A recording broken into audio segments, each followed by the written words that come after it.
Hello नमस्कार प्यारे बच्चों, कैसे हो आप सब? कैसे चल रही है आपकी पढ़ाई? उम्मीद है आप भी बढ़िया होंगे, आपकी पढ़ाई बेहतर चल रही होगी। मैं राजा यादव स्वागत करता हूं अपने यूट्यूब परिवार SWR ऑनलाइन क्लासेस में। तो प्यारे बच्चों कैसे चल रही है आपकी पढ़ाई? उम्मीद है प्यारे बच्चों आपको अभी सकुशल होंगे, आपकी पढ़ाई भी अच्छी चल रही होगी। तो थोड़ा सा आज का कैमरा ब्लर हो रहा है, कॉम्प्रोमाइज़ कर लीजिएगा, ठीक है। आज हम आपके लिए लेकर आए हैं क्लास 12th बायोलॉजी का, जो कि 2022 का प्रीवियस ईयर पेपर है, ठीक है। ये 3 घंटा 15 मिनट का रहता है, जैसे कि आपको सब कुछ पता है। हमने बहुत सारी वीडियो इस पर बना दी हैं, आप समझ गए होंगे क्या क्या कैसे इसी गाइडलाइंस रहती है, ठीक है। अब आइए क्वेश्चन नंबर 1 से शुरुआत करते हैं इसकी। आइए देखते हैं क्वेश्चन नंबर 1 क्या कह रहा है। क्वेश्चन नंबर 1 बहुविकल्पी है, जो कि पहला प्रश्न है। क्या कह रहा है? सही विकल्प चुनकर उत्तर पुस्तिका में लिखिए। यानी एक क्वेश्चन दिया रहेगा, उसके 4 आंसर दिए रहेंगे, आपको सही क्वेश्चन चुनना है और उसके आंसर लिखना है। क्या कह रहा है? द्विनिषेचन का तात्पर्य है। क्या द्विनिषेचन का तात्पर्य किससे है? दो नर युग्मक का अंडाशय कोशिका से संयोजन से, या एक नर युग्मक का अंड कोशिका से तथा दूसरे का द्वितीय केंद्रक के केंद्रक से संयोजन। फिर तीसरा नंबर क्या कह रहा है? एक नर युग्मक का अंड कोशिका से तथा दूसरे का संजेट कोशिका से संयोजन, या इनमें से सभी। तो इसका जो आंसर सही रहेगा प्यारे बच्चों, आप टिक कर दीजिएगा। अगर आपको नहीं पता रहेगा तो प्लीज़ कमेंट में बता दीजिएगा, इसका पूरा सोल्यूशन हम जरूर से जरूर लेकर आएंगे आपके लिए। खंड क्या कह रहा?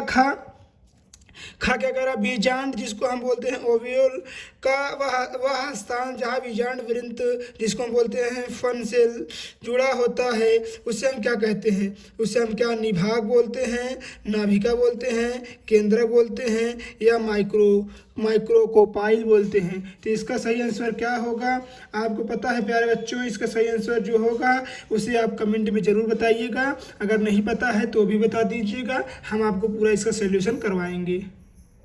एक नंबर क्वेश्चन देखते हैं। जेनेटिक इंजीनियरिंग का उपयोग होता है किसमें? कृषि में, चिकित्सा में, वैक्सीन में बनाने में, या इनमें से सभी? इनमें से सभी। तो इसका सही आंसर हो जाएगा इनमें से सभी, क्योंकि प्यारे बच्चों सभी में जेनेटिक इंजीनियरिंग का प्रयोग होता है। ये आंसर तो आपको बता दिए, बाकी आप अपने से कर लीजिएगा और हम आगे से आपको बताते रहेंगे बीच बीच में क्वेश्चन, क्योंकि आपको आसानी रहे पेपर करने में। यह वायरल पेपर आपको बहुत ही मज़ेदार, बहुत ही अच्छा लगेगा जब आपका पेपर फंसेगा इस साल, देख लीजिएगा। घ नंबर क्वेश्चन आइए देखते हैं। क्या कह रहा? टीबी के टीके का नाम बताइए। टीबी के टीके का क्या नाम है? क्या PAS है, या OPV है, या DPT है, या BCG है? तो इसका सही आंसर जो होगा आप उसे कमेंट जरूर कर दीजिएगा, ठीक है। अब आइए देखते हैं नेक्स्ट क्वेश्चन। आइए देखते हैं दूसरा नंबर क्वेश्चन, जिसका नाम है निश्चित उत्तरी प्रश्न, जो कि क्वेश्चन नंबर 2 है, ठीक है। क्या कह रहा है? इसमें कह रहा है कि क्या कह रहा है प्यारे बच्चों? दूसरा नंबर क्वेश्चन कह रहा है पुष्प के दल का क्या कार्य होता है? जो पुष्प में दलपुंज होता है उसका क्या कार्य होता है? आप इसे कमेंट में ज़रूर बताएं, और नहीं पता है तो भी बता दीजिएगा। ये पूरा का पूरा 1 नंबर का है।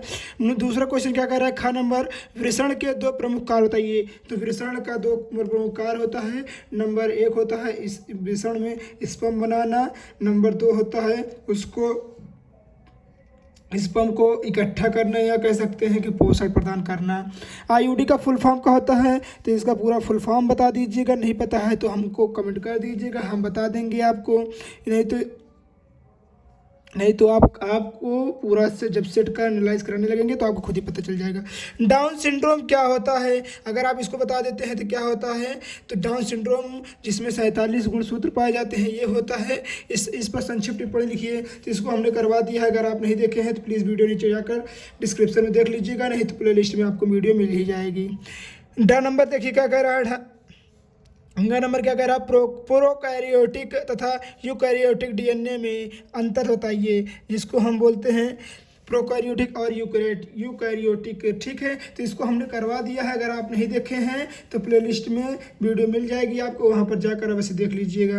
और प्यारे बच्चों, अगर वीडियो आपको अच्छी लग रही है तो प्लीज़ वीडियो को लाइक भी करिए, और चैनल को अगर सब्सक्राइब नहीं किया तो कर दीजिएगा सब्सक्राइब, ठीक है। क्योंकि प्यारे बच्चों अगर आप सब्सक्राइब करे रहेंगे तो जो हम आपके लिए लेकर आएंगे वो सबसे पहले आपको पहुंचेगा, आपको मिलेगा, जिससे आपको पेपर में अच्छा से अच्छा नंबर मिल पाएगा, ठीक है। आइए देखते हैं क्वेश्चन नंबर 3।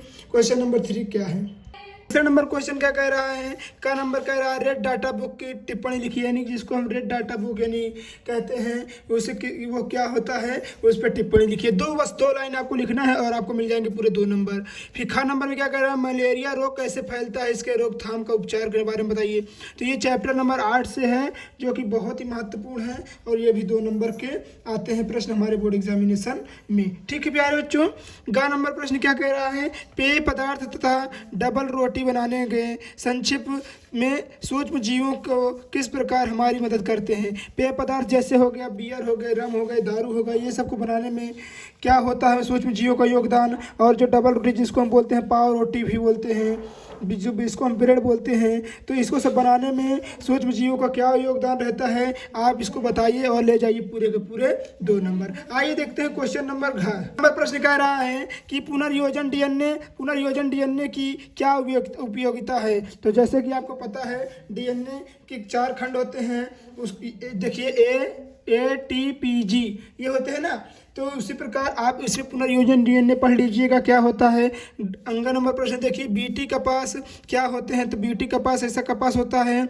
जिसमें यह कीटनाशकों को उनके पेट में जाकर उनके पेट को आंत को फाड़ देता है, या कह सकते हैं उनके पेट के आंत को मतलब जब जाता है उसके अंदर तो वो फट जाता है और उसमें क्या होते हैं कीड़े मकोड़ों की मृत्यु हो जाती है, इसे ही बोलते हैं बीटी कपास। ठीक है, अंग नंबर प्रश्न देख लीजिए। अब आइए देखते हैं क्वेश्चन नंबर 4 जो कि अत्यंत ही महत्वपूर्ण है। आइए देखते हैं लघुत्तरीय प्रश्न जिसको शॉर्ट आंसर टाइप क्वेश्चन बोलते हैं। क्वेश्चन नंबर 4 एक कह रहा है का नंबर में एक आवर्तबीजी पौधों के प्रारूपिक बीजांड की संरचना सहित चित्र बनवाइए। तो इसको प्यारे बच्चों इसका हम वर्णन कर दिए हैं, हमने इसका चित्र बनवा दिया है। अगर आप वीडियो नहीं देखे हैं तो सर्च कर लीजिएगा कि एक आवर्तबीजी पौधों का प्रारूपिक बीजांड बाई SWR ऑनलाइन क्लासेस, आपको पूरी का पूरा वीडियो मिल जाएगी चित्र का।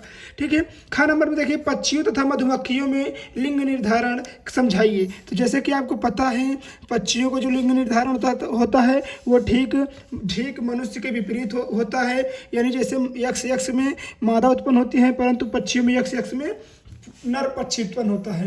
ठीक है, उसी प्रकार मधुमक्खियों में होता है तो 32 में मादा मधुमक्खी उत्पन्न होती हैं और 16 गुणसूत्र में नर मधुमक्खी उत्पन्न होती हैं। ठीक है, ये हो गया पूरा पक्षियों का लिंग निर्धारण और मधुमक्खियों का लिंग निर्धारण हो गया। उम्मीद है आप समझ लिए होंगे।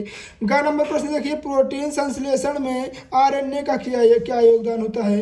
तो ये आप कमेंट कर दीजिएगा, अगर आपको पता रहेगा तो कमेंट कर दीजिएगा, नहीं तो हम आपको अवश्य करवाएंगे।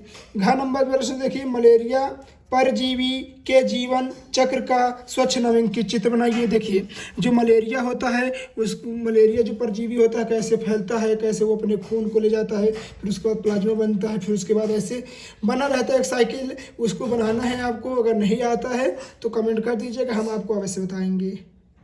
नंबर प्रश्न क्या कह रहा है जो कि 3 नंबर का प्रश्न रहेगा।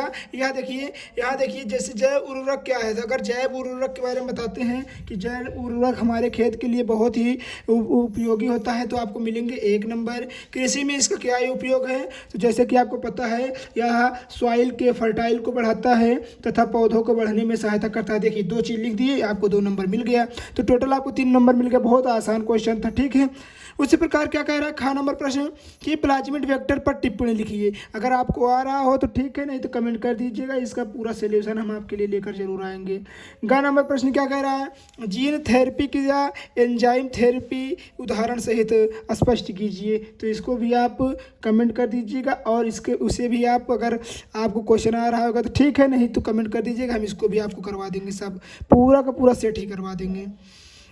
घ नंबर में क्या कह रहा है, किन्हीं 2 कीट भक्षी पौधों का नाम लिखिए। आप कह रहे होंगे सर कीट भक्षी, हाँ प्यारे बच्चों, पौधे जो होते हैं पुष्प भी कीट भक्षी होते हैं जो जानवरों को मारकर खा जाते हैं। जैसे हो गया एक पौधा होता है जग के नुमा ऐसे होता है जिसमें और एक होता है जैसे आपको पता होगा जैसे क्लेचर होता है, इस प्रकार एक पौधा होता है, इसमें पूरा जगह रहता है और ये फैला रहता है। जैसे ही इसमें कीड़े मकोड़े आते हैं ये पूरा अपने आप बंद हो जाता है और इसमें उस कीट पतंग की मृत्यु हो जाती है, जिससे यह पौधा उनसे अपना पोषक तत्व प्रदान कर लेता है। ठीक है, और उसी प्रकार ये जो जगनुमा पौधा होता है, जैसे इसमें पौधे में जैसे कीड़े मकोड़े इंटर होते हैं, ये जग बंद हो जाता है और इसी में कीड़े मकोड़े की मृत्यु हो जाती है, जिससे अपना भोजन ये प्राप्त कर लेता है पौधा। ठीक है, यही होता है कीटभक्षी पौधा। ठीक है, तो उम्मीद है आपको वीडियो बहुत अच्छी लग रही होगी। वीडियो अच्छी लग रही है तो प्लीज़ वीडियो को लाइक एंड सब्सक्राइब अवश्य करें। ठीक है,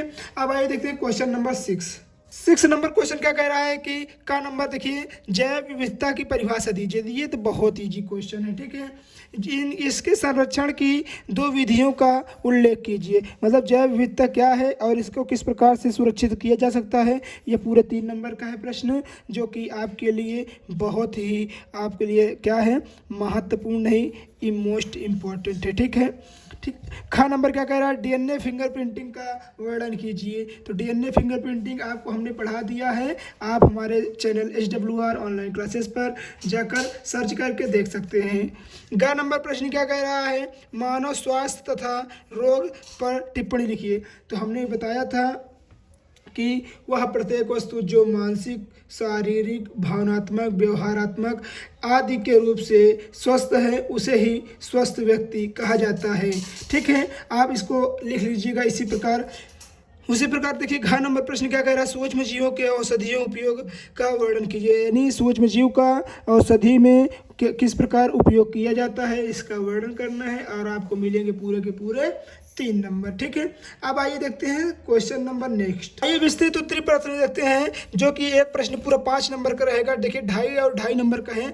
7वां नंबर क्वेश्चन क्या कह रहा है, मनुष्य में मादा प्रजनन जिसको बोलते हैं या बोलते हैं मादा जनन चित्र नामांकित चित्र सहित व्याख्या कीजिए। इसको हमने बनवा दिया है, अगर आप नहीं देखे हैं तो प्लीज़ आप नीचे जाकर डिस्क्रिप्शन में या आपको वीडियो ऐसे मिल जाएगी प्लेलिस्ट में, नहीं देखे हैं तो वहाँ पर जाकर देख लीजिएगा। कुछ इसी प्रकार मादा का जनन अंग होता है। ठीक है, कुछ हम आपको बना कर दिखा दिए हैं, परंतु वहाँ पर विस्तार से हमने इसका वर्णन किया गया है। ठीक है, 2.5 नंबर में वर्णन आता है, 2.5 नंबर में उसका परिभाषा देना रहता है। ठीक है, अगर ये आपको नहीं आ रहा तो यहाँ देखिए अथवा प्रश्न दिया है, अथवा में भी आपको कर सकते हैं, क्योंकि आपको यहीं से 7वें नंबर क्वेश्चन से ही बेनिफिट मिलने लगता है। आइए देखते हैं अथवा वाला प्रश्न। अथवा वाला प्रश्न कह रहा है, आवर्तबीजी पौधों में द्विबीजपत्री भ्रूण के विकास का चित्रों का सहायता से वर्णन कीजिए। यानी कि जो द्विबीजपत्री पौधा होता है वो किस प्रकार उसका भ्रूण का निर्माण होता है, किस प्रकार वो एडल्ट होता है, इसकी व्याख्या करना है। तो ये बहुत ही आसान क्वेश्चन है। ठीक है, आपको मिल जाएंगे पूरे के पूरे 5 नंबर। फिर उसी प्रकार आइए देखते हैं 8वां क्वेश्चन जो हमने करवा दिया है। क्या कह रहा है, मेंडल के प्रभाविता के एवं पृथक्करण के नियम की व्याख्या कीजिए। तो प्यारे बच्चों ये क्वेश्चन बहुत ही इजी है, जो कि देखिए अत्यंत ही महत्वपूर्ण है, अत्यंत ही इजी है। जो समझ जाएगा उसके लिए इजी है, जो नहीं समझ पाएगा उसके लिए नहीं इजी है। क्योंकि देखिए प्रभाविता का नियम किसे कहते हैं, तो वे पौधे जो प्रथम पीढ़ी में उनके लक्षण प्रभावी रहते हैं, यानी कह सकते हैं दिखते हैं, उनसे प्रभाविता का नियम कहते हैं। देखिए हो गया ना 2.5 नंबर। फिर उसके बाद पृथक्करण का नियम को लिखना है। पृथक्करण के नियम में होते हैं जो कि जैसे कि किसी के साथ रहकर भी वो अपने आप को प्रभाविता मतलब वो अपने आप को पृथक नहीं करते हैं, मतलब कि अपने आप को बिछोड़ने नहीं देते हैं, उसे ही कहते हैं पृथक्करण का नियम। इसी प्रकार इसको हमने करवा दिया है, आप हमारे चैनल HWR ऑनलाइन क्लासेस में जाकर देख सकते हैं, नहीं सर्च कर लीजिएगा मेंडल के सभी नियम बाई राजा यादव सर, आपको पूरा का पूरा वीडियो निकल कर आ जाएगा। देखते हैं अथवा वाला प्रश्न। ये अथवा वाला प्रश्न बहुत इजी प्रश्न है। कह रहा है डीएनए की संरचना के वाटसन एवं क्रिक मॉडल को उपयुक्त चित्र द्वारा बनाकर समझाइए। तो जो डीएनए है पहले आप डीएनए को बना लीजिएगा, फिर उसके बाद वाटसन जो थे और क्रिक थे उनकी व्याख्या को मतलब उनके द्वारा बताई गई बातों को 4-4 लाइन लिख दीजिएगा, आपको मिल जाएंगे पूरे के पूरे 5 नंबर। ठीक है, अब आइए देखते हैं क्वेश्चन नंबर 9 जो कि बहुत महत्वपूर्ण है, इसको हम बचपन से पढ़ते चले आ रहे हैं। जनसंख्या विस्फोट। जनसंख्या विस्फोट क्या होता है, निरंतर हमारे समाज में बढ़ने वाली जनसंख्या को ही जनसंख्या विस्फोट कहते हैं। जनसंख्या पर नियंत्रण कैसे किया जाए, जन्म नियंत्रण पर निबंध लिखिए। तो ये बहुत ईजी क्वेश्चन है। इस प्रकार ये क्वेश्चन अभी समय है, इस समय में बहुत ही कह सकते हैं कि बहुत ही ट्रेंडिंग पे चल रहा है, ठीक है। और अथवा वाला क्वेश्चन देख लीजिए, बायोस्फीयर रिजर्व पार्क जिसको हम बोलते हैं बायोस्फीयर रिजर्व पर एक टिप्पणी लिखिए। देखिए इस पर भी टिप्पणी लिख लेंगे तो आपको मिल जाएंगे पूरे के पूरे 5 नंबर, ठीक है। ये इस प्रकार हमारा क्वेश्चन हुआ समाप्त। अगर प्यारे बच्चों वीडियो आपको अच्छी लगी हो तो प्लीज़ वीडियो को लाइक कर दीजिएगा, चैनल को सब्सक्राइब कर दीजिएगा और शेयर करना अपने भाई और दोस्तों तक नहीं भूलिएगा, ठीक है। मिलते हैं और किसी मज़ेदार सेट के साथ, मुझे दीजिए विदा। जय हिंद, जय भारत।